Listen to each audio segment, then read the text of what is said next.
simiami vodcastലേക്ക് എല്ലാവർക്കും സ്വാഗതം. അപ്പോൾ എന്തൊക്കെയുണ്ട് വിശേഷം? എല്ലാവർക്കും സുഖമല്ലേ? നിങ്ങൾക്കറിയാലോ, ഞങ്ങൾക്കിപ്പോൾ സ്കൂളിൽ വെക്കേഷൻ ആണെന്ന്. അതുകൊണ്ട് തന്നെ എല്ലാ കാര്യങ്ങളും ആകെ തെറ്റിയിട്ടാണ്. രാവിലത്തെ ബ്രേക്ക്ഫാസ്റ്റ് ബ്രെഡിൽ ഒതുക്കി. ഉച്ചയ്ക്കുള്ള ലഞ്ച് ഉണ്ടാക്കൽ ഒഴിവാക്കി ഒരു ബിരിയാണി ഓർഡർ ചെയ്താലോ എന്ന് ഞാൻ കുറേ ആലോചിച്ചു. അവസാനം ഒരു 12:15 12:30 ആയപ്പോഴേക്കും ഞാൻ ലഞ്ച് ഉണ്ടാക്കാനായിട്ട് കയറി. അപ്പോൾ അതിൻ്റെ തുടക്കമാണ് നിങ്ങൾ ഈ വീഡിയോയുടെ തുടക്കത്തിൽ കണ്ടത്. അരി ഇങ്ങനെ കുക്കറിൽ വെക്കുമ്പോൾ തന്നെ ഞാനൊരു തുണി ചുറ്റി കൊടുക്കാറുണ്ട്. കാരണം വിസിൽ കേൾക്കുമ്പോൾ ആ വെള്ളം ചുറ്റുപാടും തെറിക്കാതിരിക്കാൻ വേണ്ടി. അരി അടുപ്പത്ത് വെച്ചതിന് ശേഷം ഞാൻ ബീറ്റ്റൂട്ട് തോരൻ വെക്കാമെന്ന് കരുതി അതിനുള്ള കാര്യങ്ങളൊക്കെ ചെയ്തു തുടങ്ങി. വളരെ പെട്ടെന്ന് ജോലി തീർക്കുന്നതിന് വേണ്ടിയിട്ട് ബീറ്റ്റൂട്ടും സവാളയും ഇതുപോലെ ചെറിയ കഷ്ണങ്ങളായി മുറിച്ചെടുത്തു. ഇതുപോലൊരു ചോപ്പർ എൻ്റെ കയ്യിലുണ്ട്, പക്ഷേ ഞാൻ ഉപയോഗിച്ചില്ല അത്. ഈ ചെറുതായി അരിഞ്ഞു വെച്ചിരിക്കുന്ന സവാളയും ബീറ്റ്റൂട്ടും മിക്സിയിലിട്ട് ചെറുതായി ഒന്ന് ക്രഷ് ചെയ്താണ് ഞാൻ തോരത്തിനായിട്ട് റെഡിയാക്കുന്നത്. ശരിക്കും പറഞ്ഞാൽ തോരത്തിന് അരിയുന്നതിന് വേണ്ടിയിട്ട് ഞാൻ നേരത്തെ കാണിച്ച സാധനം ഒന്നും വാങ്ങേണ്ട കാര്യമില്ല. ഇതുപോലെ മിക്സിയിലിട്ട് ഒന്ന് അടിച്ചെടുത്താൽ മതി.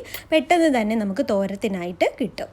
ഈ ബീറ്റ്റൂട്ടോ ക്യാരറ്റോ ഒക്കെ ഒരല്പം ഒന്ന് കൂടുതൽ അരഞ്ഞു പോയാലൊന്നും കുഴപ്പമൊന്നുമില്ല, നമുക്ക് തോരനായിട്ട് തന്നെ കിട്ടുകയും ചെയ്യും. ഇനി അല്പം അരഞ്ഞിട്ടില്ലെങ്കിൽ നമുക്ക് ഒന്നും കൂടി ക്രഷ് ചെയ്തെടുക്കാവുന്നതേ ഉള്ളൂ. ഈ ബീറ്റ്റൂട്ട് കടുക് താളിച്ച് ഞാൻ അടുപ്പിൽ വെച്ചതിന് ശേഷം സവാള ഇതുപോലെ ഒന്ന് ക്രഷ് ചെയ്തെടുത്തു. ഒരല്പം കൂടിപ്പോയി, എന്നാലും കുഴപ്പമില്ല, റെഡിയായിട്ട് തന്നെ കിട്ടിയിട്ടുണ്ട്. ഈ സവാളയും ബീറ്റ്റൂട്ടിനൊപ്പം ചേർത്ത് ഒന്ന് ഇളക്കി അടച്ച് വെച്ചതിന് ശേഷം തോരത്തിനുള്ള അരപ്പ് ഞാൻ റെഡിയാക്കി. എന്തായാലും തോരത്തിന് അരയ്ക്കുന്നതിന് വേണ്ടി എനിക്ക് മിക്സി എടുക്കണം. അതുകൊണ്ടാണ് ബീറ്റ്റൂട്ടും സവാളയും ഞാൻ മിക്സിയിലിട്ട് ക്രഷ് ചെയ്തെടുത്തത്. അതുകൊണ്ട് തന്നെ എനിക്ക് തോന്നിയിട്ടുള്ളത് ഈ ചോപ്പറൊന്നും വലിയ അത്യാവശ്യമുള്ള കാര്യമൊന്നും അല്ല കേട്ടോ. ഒന്ന് ശ്രദ്ധിച്ച് ചെയ്താൽ മിക്സിയിലിട്ട് ക്രഷ് ചെയ്തെടുക്കാവുന്നതേ ഉള്ളൂ. അങ്ങനെ എല്ലാം കൂടി ഒരിക്കൽ കൂടി ചേർത്ത് ഇളക്കിയതിന് ശേഷം അടപ്പ് കൊണ്ട് മൂടി വെച്ച് ഞാൻ വേവിച്ചു. തോരൻ അടുപ്പിലിരുന്ന് റെഡിയാകുന്ന സമയത്തിന് തക്കാളി, സവാള, ഇഞ്ചി, വെളുത്തുള്ളി, പച്ചമുളക് ഇതെല്ലാം തന്നെ മഷ്റൂം കറിക്ക് വേണ്ടി വളരെ പെട്ടെന്ന് ഞാൻ റെഡിയാക്കി എടുത്തു.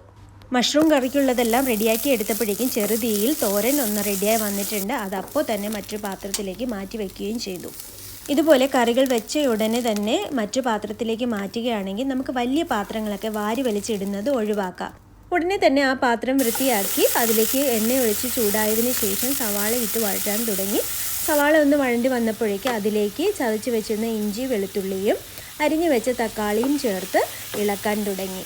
അതൊന്ന് വഴണ്ടി വന്നപ്പോഴേക്കും ഞാൻ മസാലയൊക്കെ ചേർത്ത് ഒത്തിരി നേരം വഴറ്റാനൊന്നും നിന്നില്ല, കാരണം എനിക്ക് പെട്ടെന്ന് തന്നെ കാര്യങ്ങൾ തീർക്കണമായിരുന്നു. മസാല ഇട്ട് അതിൻ്റെ പച്ചമണം മാറുന്നത് വരെ മാത്രമേ ഞാൻ ഇളക്കി കൊടുത്തുള്ളൂ. അത് കഴിഞ്ഞ് ഉടനെ തന്നെ അതിലേക്ക് മഷ്റൂം ചേർക്കുകയാണ് ചെയ്തത്. സവാളയും തക്കാളിയൊക്കെ വഴറ്റുന്നതിനിടയ്ക്കാണ് ഞാൻ ഈ മഷ്റൂം ക്ലീൻ ചെയ്തെടുത്തത്. കഴിഞ്ഞ ദിവസം സഫാരിയിൽ നിന്നാണ് ഞാൻ ഈ മഷ്റൂം വാങ്ങുന്നത്. മഷ്റൂം വാങ്ങുന്ന സമയത്ത് കരുതിയത് മഷ്റൂം ബിരിയാണി വെക്കണം, അതിൻ്റെ വീഡിയോ ഇടണം എന്നൊക്കെ ആയിരുന്നു. അതിനെ ഇട്ട് ഇളക്കി കൊടുത്തതിന് ശേഷം ഞാൻ ഒരല്പം വെള്ളം ഒഴിച്ചു കൊടുത്തു. ശരിക്കും പറഞ്ഞാൽ മഷ്റൂമിൽ നിന്നും വെള്ളം ഊറി ഇറങ്ങുമായിരുന്നു, പക്ഷെ അതൊന്നും വെയിറ്റ് ചെയ്യാനുള്ള സമയമുണ്ടായിരുന്നില്ല. അതുകൊണ്ട് തന്നെ ഞാൻ ഒരല്പം വെള്ളം ഒഴിച്ചു കൊടുത്തു. ആവശ്യത്തിനുള്ള ഉപ്പും ഇട്ട് ഞാൻ അടച്ചു വെച്ച് വേവിക്കുകയാണ് ചെയ്തത്. മഷ്റൂം കറി അടുപ്പിലിരുന്ന് വേകുന്ന സമയത്തിന് എൻ്റെ കിച്ചണിൻ്റെ ക്ലീനിങ് ഒക്കെ ഒരു ഭാഗത്ത് ഞാൻ ചെയ്യുന്നുണ്ടായിരുന്നു. ഇതൊന്ന് വെന്ത് വന്നപ്പോഴേക്ക് ആ ഭാഗത്തുള്ള ക്ലീനിങ്ങും ഞാൻ ചെയ്തു. സാധാരണ ഈ അടുപ്പൊക്കെ എടുത്ത് കഴുകി വൃത്തിയാക്കാറാണ് പതിവ്. പക്ഷേ ഇന്ന് എനിക്ക് ഇത്രയും ലേറ്റ് ആയതുകൊണ്ട് തന്നെ ഇതൊന്നും എടുത്ത് മാറ്റിയില്ല, ജസ്റ്റ് തുടച്ച് മാറ്റുകയാണ് ചെയ്തത്. കുക്കിംഗ് കഴിഞ്ഞാൽ ഉടനെ തന്നെ നമ്മൾ ക്ലീൻ ആക്കുകയാണെങ്കിൽ നമുക്കിത് വലിയ പാടായിട്ട് പിന്നീട് വരില്ല. ആ കറി എടുത്ത് മാറ്റി ചൂടിൽ തന്നെയാണ് ഞാൻ ഇതൊക്കെ വൃത്തിയാക്കാനും തുടങ്ങിയത്. കറി റെഡിയാകുന്നതിനിടയ്ക്ക് ചോറൊന്ന് വടിച്ചിട്ടുണ്ടായിരുന്നു. ഈ ഭാഗവും വൃത്തിയാക്കിയതിന് ശേഷം ചോറ് പൊരിയാൻ വേണ്ടി ഞാൻ അടുപ്പിൽ വെച്ചു.